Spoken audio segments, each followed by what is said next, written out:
E aí, querido amigo, querida amiga, nos encontramos mais uma vez. Estamos prontos para aprofundar ainda mais o nosso conhecimento sobre esse tema tão importante que é o juízo de Deus, né? E nós estamos aprendendo cada dia a não ter medo dele. O juízo será em nosso favor, em nosso benefício. Coisa maravilhosa, né? Obrigado porque você está aí comigo, obrigado porque você passa adiante essa mensagem. Se você ainda não é inscrito no nosso canal ou inscrita, por favor, nos auxilie, a sua inscrição nos fortalece e nos abençoa, tá bom? Não se esqueça de deixar o seu gostei, viu? No final, isso aqui é importante. Deixa aqui uma mensagenzinha, se você assim puder, para que nós possamos trocar algumas ideias, tá bom? O juízo e a misericórdia de Deus. Bom, olha, a cruz e o juízo demonstram justiça e misericórdia. Na verdade, é na cruz que as duas coisas que se encontram, a justiça e a misericórdia, ali elas se beijaram.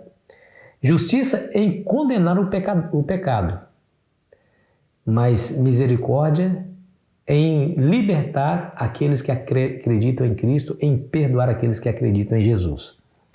O texto declara assim, o texto de Romanos 6, verso 23. Olha a justiça. O salário do pecado é a morte. E onde está a misericórdia? Ela responde da seguinte maneira. O dom gratuito de Deus é a vida eterna em Cristo Jesus, nosso Senhor. O salário do pecado é a morte e justiça. O dom gratuito de Deus é a vida eterna em Jesus Cristo, é a misericórdia. As duas se beijaram aonde? Na cruz. As duas se encontraram na cruz. Agora o que é interessante é o seguinte, 1 João 3, verso 4, você pode ler na sua Bíblia, 1 João 3, verso 4. Ali define o que é pecado. Ali diz que o pecado é a transgressão da lei de Deus. Vamos imaginar que se a lei pudesse ser abolida, se ela pudesse ser anulada ou mudada. Então, não necessitaria Jesus ter morrido. Por que não necessitaria? Bom, qual foi a transgressão da raça humana em relação à lei? Foi essa? Então vamos fazer o seguinte, vamos tirar esse texto aqui, ou vamos tirar esse mandamento aqui, porque exatamente foi esse mandamento que a raça humana transgrediu. Tirou, não há mais pecado. A Bíblia fala que é através da lei que temos conhecimento do pecado. Então eu tiro, vou abolir, vou abrogar, vou anular, então isso quer dizer que não há mais pecado, e aí estaria resolvido o problema da humanidade. No entanto, o que nós vemos é que Jesus morreu na cruz exatamente porque essa lei não pode ser anulada. A lei pedia a morte do pecador e Jesus se ofereceu para morrer em nosso lugar. Você sabe como que os seres humanos serão julgados, né? A Bíblia fala em Romanos capítulo 14, versículo 12, que todos nós prestaremos contas diante de Deus. Em 1 Coríntios, o apóstolo Paulo fala que todos nós compareceremos perante o tribunal de Cristo, né? E aqui em Apocalipse 20, verso 12, nos diz qual é a forma do julgamento. Escute bem. Vi também os mortos, os grandes e os pequenos, postos em pé diante do trono.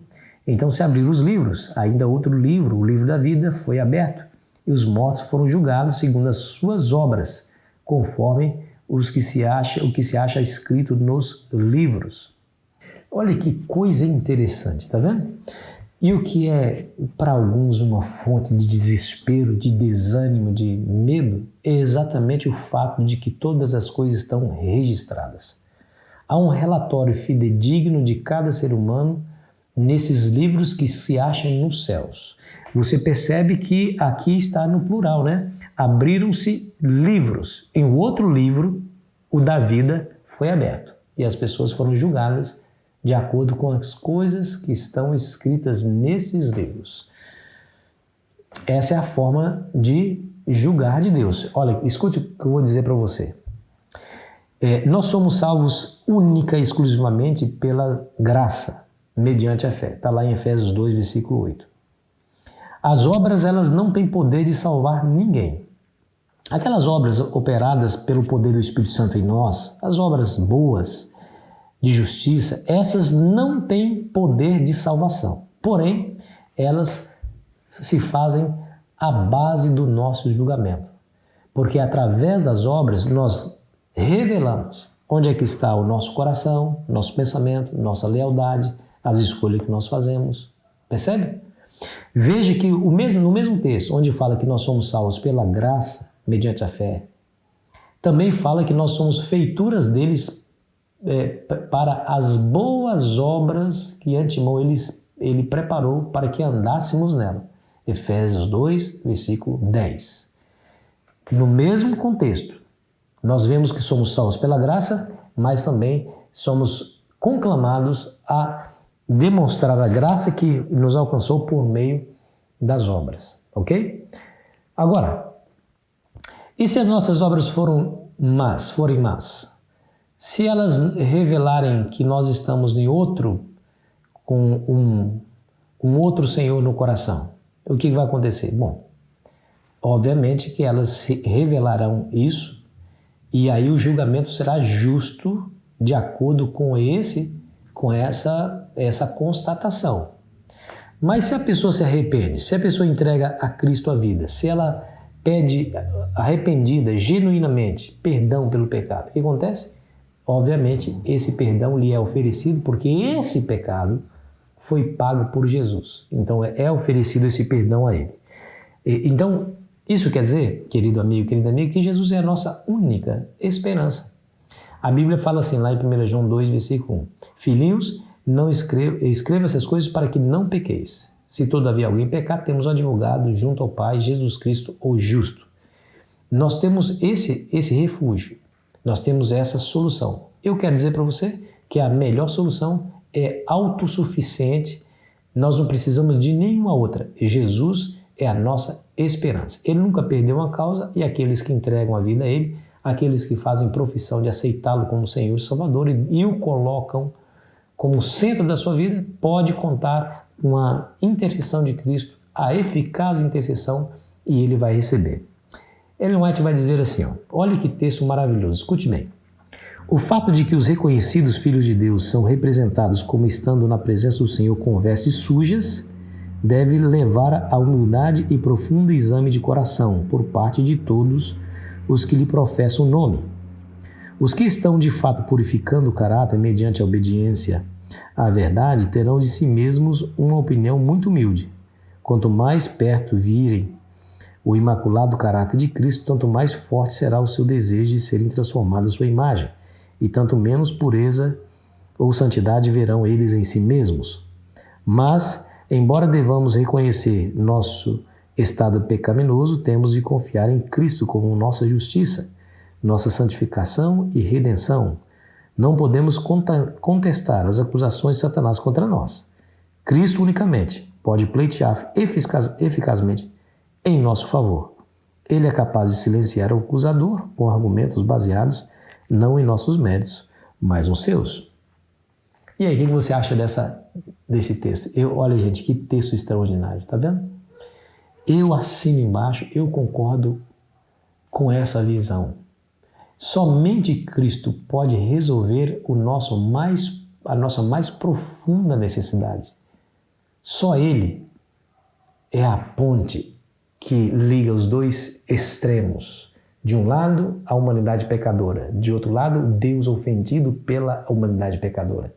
E Ele faz a ponte entre as duas extremidades. Através de Cristo nós temos a plena redenção dos nossos pecados, a salvação, o perdão, a purificação. E em nós é aplicada a justiça de Cristo. E quando lá no céu, do céu, o juiz de toda a terra olha para os seus filhos arrependidos, crentes, que entregaram a vida a Cristo, que fizeram de Jesus o seu Senhor, obedecendo-lhe a sua palavra, lá no céu o Senhor olha para Jesus e não para ele, de maneira que a justiça de Cristo é imputada sobre esse indivíduo e ele sai ileso, inocentado desse julgamento, o julgamento celestial. Percebeu? Então, você percebe agora que o juízo ele é em benefício daqueles que creem. Mas a pergunta que nós precisamos fazer é: estamos em Cristo? Estamos crendo em Jesus? Aceitamos a Jesus como nosso Senhor e o nosso Salvador? Lembre-se que as obras serão a base do julgamento. A questão é, o que as minhas obras revelam sobre mim? Estou perto ou estou longe de Cristo? As más obras, aquelas que negam o bom nome de Cristo, elas demonstram que nós estamos longe de Cristo e, se caso for nossa hora, se fecharmos nossos olhos longe de Cristo, não há mais salvação alguma. Agora, se nós entregarmos a nossa vida a Cristo, buscar a Ele, confiar nele e na sua justiça, amigo, não há como se perder. Aquele pensamento, né? Olhando para mim, não há como me salvar. Mas olhando para Cristo, não há como me perder. Entregue a vida a Jesus hoje, porque hoje você pode, amanhã não é garantia alguma. Vamos orar? Senhor, muito obrigado por Jesus, o nosso Salvador, que está aí diante de Ti, clamando, intercedendo por cada um de nós. É pelo sangue derramado de Cristo que temos a plena esperança de, mesmo sendo pecadores, o Senhor nos purificará dos pecados que deixou triste ou deixaram triste o seu coração, os pecados.